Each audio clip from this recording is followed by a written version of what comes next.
ਹੋਰ ਬੜਾ ਫਾਇਦਾ ਮੈਂ ਜਿਵੇਂ ਸਾਨੂੰ ਇਹਨਾਂ ਦਿੱਤਾ ਐਕਸਪਰਟਾਈਜ਼ ਦੇ ਵਿੱਚ ਅਸੀਂ ਆ ਜਿਹੜੇ ਆ ਜੋ ਰੱਬ ਹਾਂ ਉਹ ਕਿਹਾ 10 ਮਿੰਟ 12 ਘੰਟੇ ਡਿਊਟੀ ਉਹਨੂੰ ਪਤਾ 10 ਮਿੰਟ ਸਾਡੀ ਕੰਪਨੀ ਕਰੀ ਆ 2 ਘੰਟੇ ਕੰਪਨੀ ਰਹਿੰਦੀ ਹੈ 12,000 ਦਿੰਦੀ ਹੈ ਕਿਤੇ ਕਿਤੇ ਦੀ ਰਹੀ ਤੇ ਫਰਾਈਡੇ ਜਿਹੜਾ ਵੀ ਹੁੰਦਾ ਕਾਰ ਫਰਾਈਡੇ ਦਾ ਕੋਈ 50-60 ਘੰਟੇ ਬਣ ਜਾਂਦੇ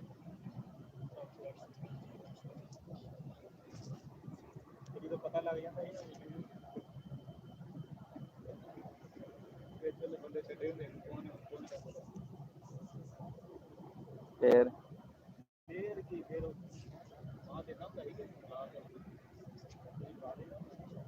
ਕਲਾਸ ਲੱਗਦੀ ਸੀ